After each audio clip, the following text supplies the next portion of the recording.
नमस्कार। ग्रीनलैंड, अगर आप मेरी उम्र के हैं तो ये नाम आपने अपने जीवन में जितनी बार नहीं सुना होगा, पिछले कुछ महीनों में उससे 100 गुना बार अधिक ये नाम सुन लिया होगा। ग्रीनलैंड, जो कि ऑस्ट्रेलिया और आर्कटिका के बाद दुनिया का सबसे बड़ा द्वीप है और ये करीब 21,66,000 वर्ग किलोमीटर में फैला है। भारत की तुलना में देखें तो क्षेत्रफल में ये भारत का 2/3 यानी कि करीब 66% हिस्सा है। आर्कटिक के बहुत पास होने के चलते यहाँ का मौसम भी आर्कटिक के मौसम की तरह का ही है। साल भर भारी ठंड होती है। कुछ तटीय इलाके को छोड़कर इसका जो 80% हिस्सा है वो साल भर बर्फ से ही ढका रहता है।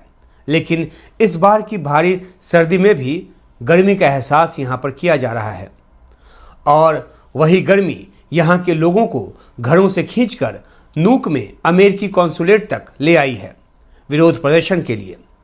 ग्रीनलैंड की आबादी महज 57,000 है और ऐसे में राजधानी नूक में जुटी भीड़ को ग्रीनलैंड के लिहाज से भारी भीड़ कही जा सकती है।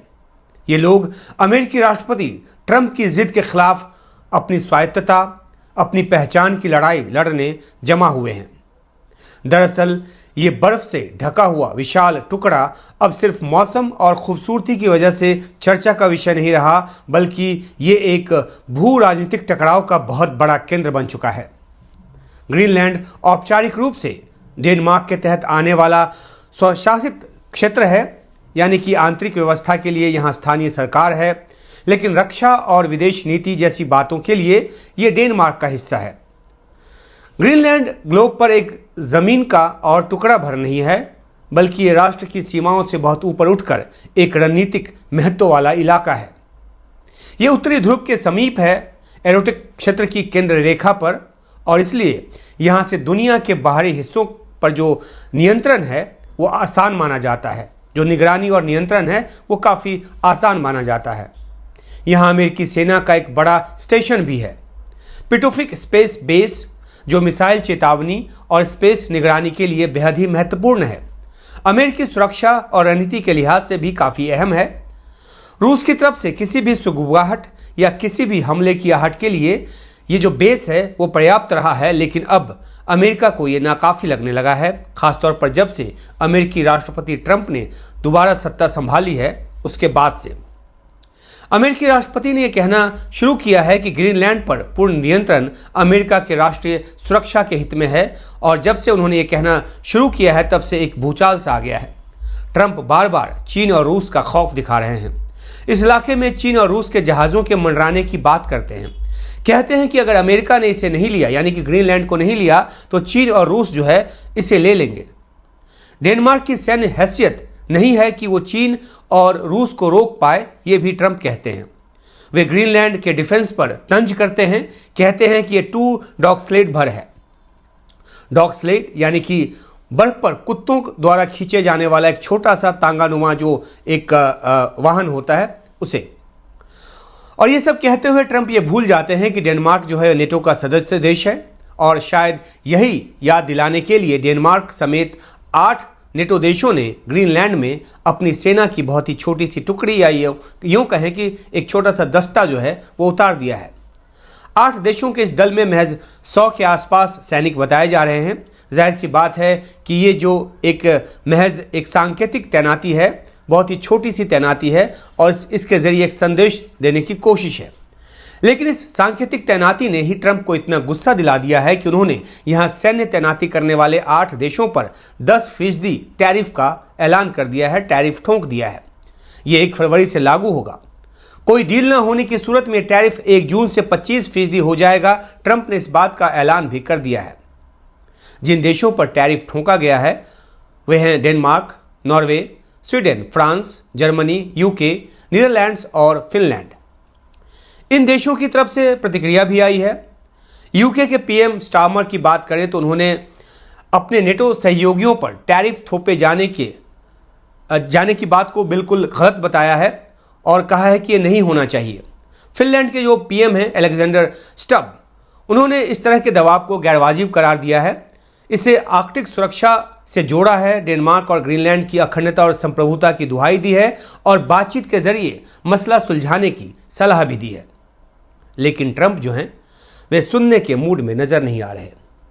वे तो बस साम दाम दंड भेद हर प्रकार की नीति अपनाते नजर आ रहे हैं। हर प्रकार की नीति पर चलते हुए किसी भी तरीके से ग्रीनलैंड को हासिल करना चाहते हैं। ट्रंप प्रशासन हर ग्रीनलैंड वासी को 10,000 से 1 लाख डॉलर तक देने के विकल्प पर भी विचार कर रहा है, यानी कि ग्रीनलैंड के लोगों को पैसे के बूते अपने पक्ष में करने की कोशिश की जा रही है। हालांकि ग्रीनलैंड वासियों ने साफ कर दिया है कि वे न तो बिकेंगे न झुकेंगे। रकम 10,000 हो या 1 लाख डॉलर, उनको फर्क नहीं पड़ता, वो स्वायत्त ही रहना चाहते हैं। ये पूरी तरह से साफ बात कर दी गई है ग्रीनलैंड के वासियों की तरफ से। सवाल है कि ट्रंप आखिर क्यों ग्रीनलैंड कब्जाने की जिद पाले बैठे हैं। एक ऐसी जिद जिसने यूरोप या नेटो देशों के साथ सीधे टकराव की हालत पैदा कर दी है। ग्रीनलैंड आर्कटिक और नॉर्थ अटलांटिक के बीच एक ऐसी अहम जगह है जो रूस और चीन की बढ़ती मौजूदगी के मद्देनजर अमेरिका को मजबूत डिफेंस पोजीशन देती है। इसलिए ट्रंप का कहना है कि राष्ट्रीय सुरक्षा के लिए बहुत ही अहम है, बहुत ही संवेदनशील है, जैसे कि मिसाइल डिफेंस सिस्टम्स के लिए और आर्कटिक रूट्स को कंट्रोल करने के लिए भी जहाज़ों की आवाजाही के इन मार्गों को कंट्रोल करना न सिर्फ सामरिक बल्कि व्यापारिक हित के लिए भी बहुत ज़रूरी है। और अमेरिका की निगाह इन बातों की तरफ भी है। एक और पॉइंट, अमेरिका का जोर एआई पर है और इसके लिए भी ग्रीनलैंड बहुत ही मुफीद जगह है, क्योंकि यहाँ बड़ी मात्रा में एनर्जी रिजर्व है।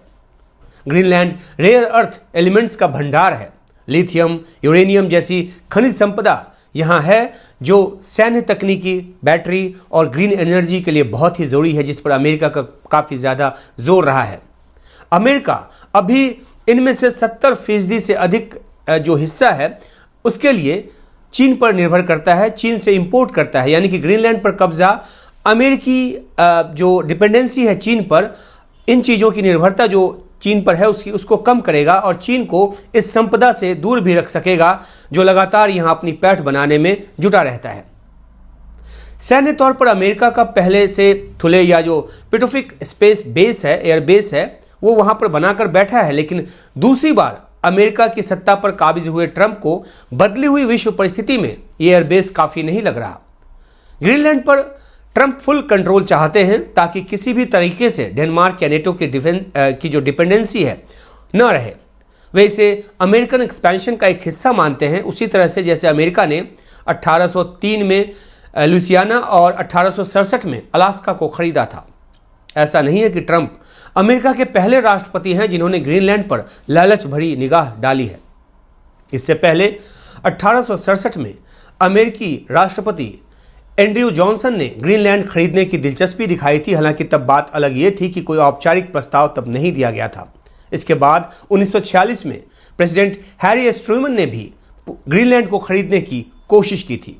फौरी वजह यह थी कि दूसरे विश्व युद्ध के दौरान 1940 में डेनमार्क पर जर्मनी का कब्जा हो गया था, लेकिन ग्रीनलैंड जर्मनी के कब्जे में आने से बचा हुआ था क्योंकि वो दूर था और बहुत ही दुरूह था। तब अमेरिका ने 1941 में डेनमार्क से एक समझौता कर ग्रीनलैंड की सुरक्षा की जिम्मेदारी ली थी और तब यहाँ पर सैन्य अड्डे बनाए थे। द्वितीय विश्व युद्ध की समाप्ति के बाद डेनमार्क को उम्मीद थी कि 1941 का जो अस्थायी समझौता है वो खत्म कर अमेरिका लौट जाएगा, लेकिन ट्रूमैन ने ग्रीनलैंड खरीदने का प्रस्ताव रख दिया क्योंकि उस समय शीत युद्ध की शुरुआत हो रही थी और सोवियत संघ एक चुनौती के तौर पर अमेरिका के सामने था। तब अमेरिका ने डेनमार्क को $100 मिलियन के बराबर का सोना और अलास्का का जो कुछ क्षेत्र है वो देने की पेशकश की थी, जिसमें बाद में तेल निकला था। अमेरिका तब भी सोवियत संघ के मद्देनजर अपनी सुरक्षा पुख्ता करने के लिए ऐसा करना चाहता था, लेकिन तब भी डेनमार्क नहीं माना था। उसने ग्रीनलैंड को अपनी संप्रभुता का हिस्सा माना और इसे बेचने से साफ इनकार कर दिया। लेकिन फिर हुआ ये कि अमेरिका और डेनमार्क ने बातचीत के जरिए मसले को सुलझाया। दोनों एक नए समझौते तक पहुंचे और जिसके जरिए अमेरिका ने वहां अपने सैन्य अड्डे बनाए और उसको बरकरार रखा। यह पृष्ठभूमि बताना इसलिए अहम है क्योंकि आज फिर ऐसी हालत है, इस तरह के हालात बने हुए हैं जहां विश्व युद्ध तो नहीं लेकिन कई प्रकार के युद्ध चल रहे हैं। रूस यूक्रेन से उलझा हुआ है। पुतिन ट्रंप की सुन नहीं रहे। जिस युद्ध को 24 घंटे में खत्म कराने की वो बात कर रहे थे, वे सत्ता में आने के 1 साल बाद भी खत्म नहीं करा पाए हैं। ऐसे में ग्रीनलैंड हासिल कर वे पुतिन पर एक दबाव बनाना चाहते हैं, अपनी ताकत दिखाना चाहते हैं। हालांकि रूस अमेरिका सीधे भिड़ने वाले नहीं हैं, लेकिन जैसा कि अमेरिकी राष्ट्रपति जॉन एफ कैनेडी ने ही कहा था कि हम युद्ध की तैयारियों के जरिए ही शांति स्थापित कर सकते हैं, ट्रंप उसी तरह अपनी तरफ से तैयारी पुख्ता रखना चाहते हैं। ट्रंप की आंख का दूसरा जो कांटा है वो चीन है। वैसे तो वे गाहे बिगाहे चीन की तरफ बाहें फैलाते भी नजर आते हैं, कई बार मजम्मत करते हैं, फिर उसकी तारीफ करते हैं। वो इसलिए क्योंकि चीन की आर्थिक शक्ति और अमेरिका की उस पर निर्भरता उनको अंदर ही अंदर कचोटता भी रहता है। मध्य पूर्व से लेकर अफ्रीकी देशों तक या फिर ग्रीनलैंड में चीन की जिस तरह की दिलचस्पी रही है, ट्रंप उससे कम से कम ग्रीनलैंड को उससे बचाना चाहते हैं। जो चीन का प्रभाव है, जो असर है, उसको कम से कम तर करना चाहते हैं। ये इसलिए भी क्योंकि चीन और रूस की जो बढ़ी हुई नज़दीकी है वो भी उन्हें सामरिक और आर्थिक तौर पर परेशान कर रही है। चीन साथ न देता तो शायद पुतिन यूक्रेन युद्ध पर कुछ हद तक ट्रंप की बात सुन लेते, लेकिन ये नहीं हो पा रहा है। चीन बड़ी मात्रा में रूस का तेल खरीदता रहा है, उसकी अर्थव्यवस्था में काफ़ी योगदान करता रहा है। दूसरी तरफ ईरान और चीन की नज़दीकी भी ट्रंप को नागवार गुजरती है, लेकिन वे चाहकर भी चीन की बाह नहीं मरोड़ सकते। लिहाजा उनको लगता है कि डेनमार्क की बाह मरोड़कर वो ग्रीनलैंड हथिया लेंगे और इससे एक तीर से कई शिकार हो जाएंगे। एक कमज़ोर हिरन को अपने कब्जे में लेकर वे कई इलाकाई शेरों के सामने अपनी ताकत दिखाना चाहते हैं। वे जान चुके हैं कि चीन और रूस की सैन्य शक्ति उनको रोकने नहीं आएगी। उसकी अलग अलग वजह हैं। रूस एक युद्ध में फंसा हुआ है और चीन जो है सामरिक तौर पर किसी बड़ी ताकत से भिड़ना नहीं चाहता आर्थिक वजहों से। और नेटो को तो ट्रंप जो है अपना बच्चा मानते हैं, जिनकी जेब खर्च को वे पहले ही जेब खर्च में कटौती का ऐलान कर चुके हैं। ट्रंप को पता है कि अमेरिकी मदद और साथ के बिना नेटो जो है सफ़ेद हाथी है। इसका पता तब चल गया जब रूसी ड्रोन यूक्रेन की सीमा पार कर पोलैंड में उड़ते पाए गए, उसे गिराया गया। रूस पर एस्टोनिया और लिथुआनिया जैसे देशों की हवाई सीमा के उल्लंघन का आरोप भी लगा। नेटो देशों ने इन बातों की बयानों से मजम्मत की, लेकिन किसी भी तरीके से सैन्य जवाब नेटो ने नहीं दिया, उस तरफ बढ़ता भी नहीं दिखा। हालांकि अधिकतर यूरोपीय देश जो सदस्य देश हैं वो अपने अपने फंड को बढ़ाकर 2 से 5% तक बढ़ाने का फैसला करके या बढ़ाकर नेटो को जिंदा रखने की कोशिश कर रहे हैं। अमेरिका से विवाद बढ़ने के बाद अब डेनमार्क के F-35 जंगी जहाज जो हैं वो आर्कटिक कंडीशन में ऑपरेट करने का अभ्यास कर रहे हैं। फ्रांस के MRTT टैंकर विमान रिफ्यूलिंग भी कर रहा है। लेकिन सोचिए कि नेटो फोर्स को अगर अमेरिकी सेना से भिड़ना पड़े तो क्या होगा। युद्ध के तौर पर नहीं बल्कि वैसे भी जो संदेश जाएगा उसके तौर पर भी न सिर्फ नेटो टूट जाएगा बल्कि अमेरिका और यूरोप के बीच जो सैन्य साझेदारी का दशकों पुराना तिलिस्म है वो भी टूट जाएगा। और ये एक नए वर्ल्ड ऑर्डर की शुरुआत भी हो सकती है जिसमें ट्रंप का अमेरिका अलग थलग होगा। वेनेजुएला को ताकत के बूते हथियाकर ट्रंप ने दुनिया में अपनी चौधराहट का एक नमूना पेश किया है, एक सिक्का जमाने की कोशिश की है। ग्रीनलैंड को वो दूसरी कड़ी बनाना चाहते हैं। इस बीच ग्रीनलैंड से ऐसी आवाज़ भी आ रही है कि अगर ट्रंप ग्रीनलैंड में निवेश करना चाहते हैं तो उनका स्वागत है, लेकिन कब्जे की बात तो पूरी तरह से बेमानी है। लेकिन ट्रंप को यह आवाज़ कहाँ सुनाई पड़ने वाली है। ग्रीनलैंड और इस पर अमेरिकी कब्जे की कोशिश से जुड़े तमाम पहलुओं पर हमारा ये पॉइंट आपको कैसा लगा कमेंट में बताइएगा। यूएसपी को सब्सक्राइब कीजिए और नोटिफिकेशन बटन ऑन कीजिए। और हाँ, अगर ग्रीनलैंड से ज़मीनी रिपोर्ट देखना चाहते हैं तो वो भी हमें बताइए। फिलहाल नमस्कार।